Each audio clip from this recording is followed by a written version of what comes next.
administration. Giuliani says he won't be the Attorney General of the United States, but he isn't ruling out other positions. Lots of talk potentially about him becoming potentially the Secretary of State. Our global affairs correspondent Elise Labott is joining us now. You're getting new information. What are you hearing, Elise?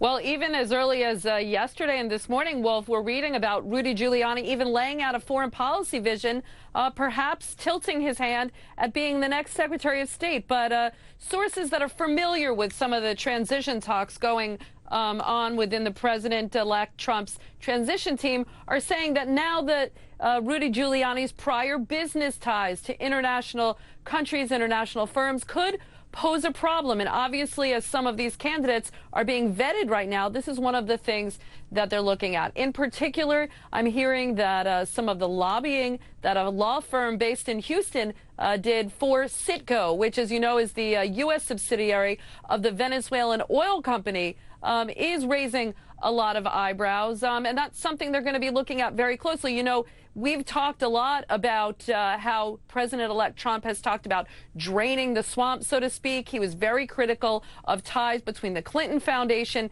and some of these foreign governments. So obviously, the president-elect wants to be very careful about the team that he's putting in. Now, these type of controversies are not old for Rudy Giuliani. You remember that when he ran for president in 2008, his firm Giuliani Partners came under scrutiny for some of its advising and contracts that it took from the government of Qatar.